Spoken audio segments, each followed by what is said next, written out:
What's up mga kaibigan, mga kakulit? Nandito na naman tayo sa update, pangalawang harvest sa punong kahoy ng avocado. Pangalawang harvest na ito. Sa loob, magkakabang sa mga Swiss. Yun nga, iniwasan natin mga tungil para mga aso yung avocado. Malagi na rin pa rin. At least, isa na lang. Also, long harvest na try din nakuha na nyo pangalawang puno makikita nyo sa magandang variety na kasi ulit ito kaya yung sulit na yung napakalo wow, sa rin ito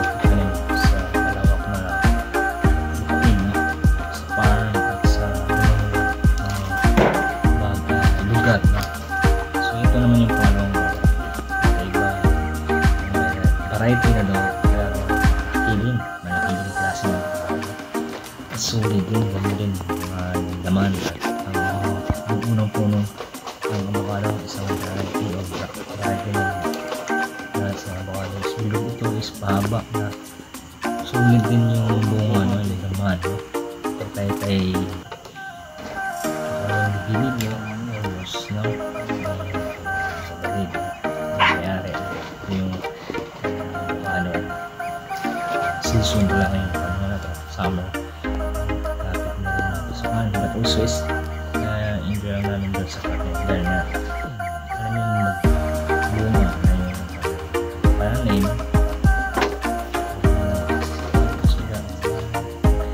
kaya nagkaluban ng biyaya tumahan ang avocado lang talaga yung sarap na nito is harvest na first bunga niya sa part na to.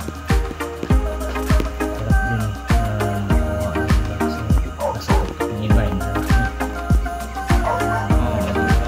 ano doon is makakatikim namin sa first fruit, no? Unang harvest na isa pangalawang puno avocado, pangalawang variety sa klase ng avocado. Yung isa na ano naman katabi nito hindi rin masyado yun ang hindi masyado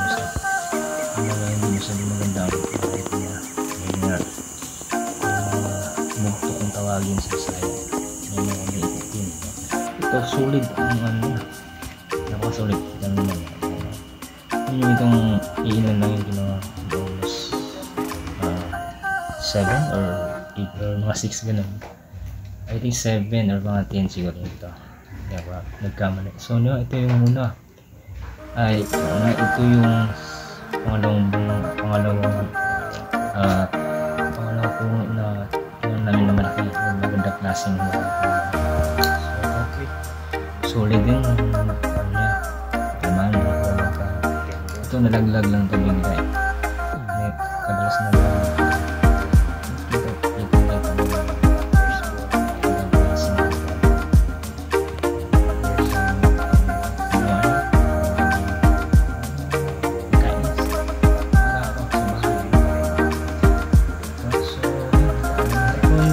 Part pala ito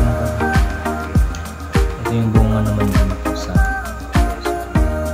pangalawang puno or pangunang puno sa baba. So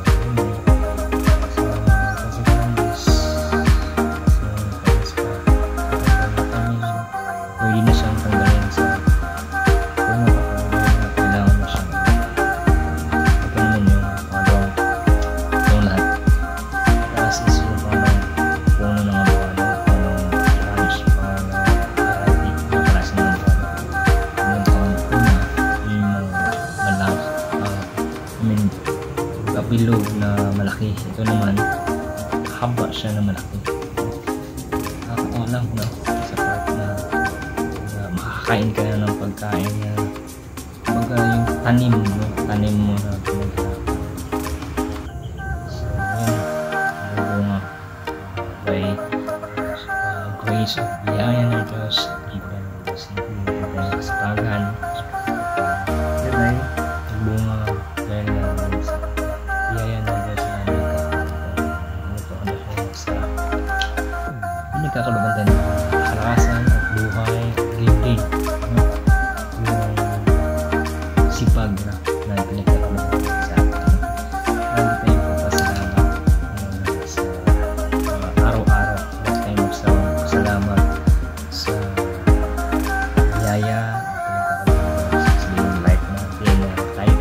blessing sa mga na kaya natin magagawa ang lahat ng mga activities o mga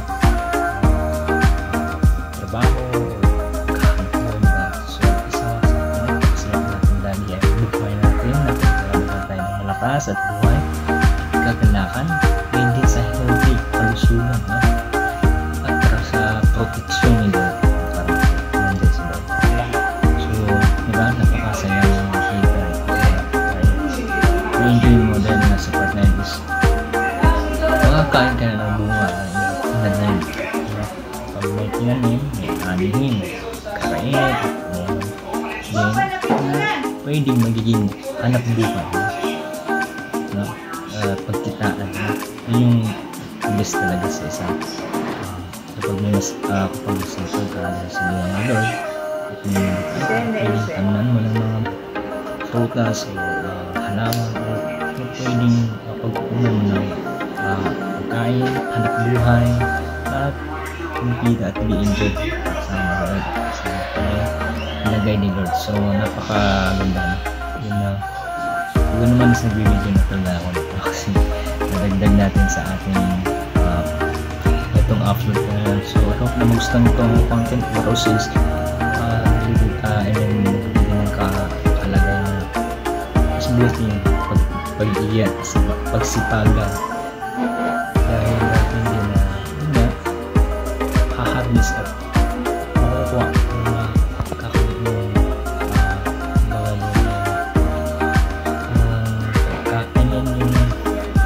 mayroon kang pagkukunan, no? May resulta, good na resulta sa pagsisipag, bibigay ng halaga sa panahon at bigay ng ng Diyos na biyaya niya, magpalagay ng kasipagan, kalakasan, at yung isa kang healthy na pangukuhan at hiniyan tayo ng protection ni Lord at yung patuloy na pinaparang sa ating presensya niya, no? So napakabuti ng Diyos kapag masipag ka, kapag may sipag at tiyaga at may nilaga. Kapag may tiyaga, may nilaga. Kapag nagtanim, may aanihin, may kakain, hanap buhay o masaya dahil less of gastos din kasi meron kang makukuha at mapagkain, makukunan, no? So pogi mo naman. God is good all the time, no? So napakaganda ng klaseng avocado din. I mean, mabilis mo pala nahinog or willing na makain, no? Ito is maraming magagawa dito sa park. Pwedeng mag-salad ng avocado, guts lang at saka asukal or pwedeng gawin ice candy, hanap buhay, no? So maraming pwedeng susul sa tanim, kapag meron ka rin kasipagan at nagkakaroon ni Lord talagang yung bunga talaga yung darating sa season natin bunga. Okay? Season ng avocado at mangga at marami pang mga seasons so nagbubunga ngayong panahon na summer at init. So yun, at si Spider-Man na naman kasama nyo. So nandito sa part na marami po salamat sa mula sa simula hanggang ngayon mga kagunin at mga kaboom, mga kababayan at sa buong mundo na laging nakaantabay, nanood ng aking vlogs at nakabalo at maging sa mga bagong followers din. Salamat po sobra dahil nasa 2079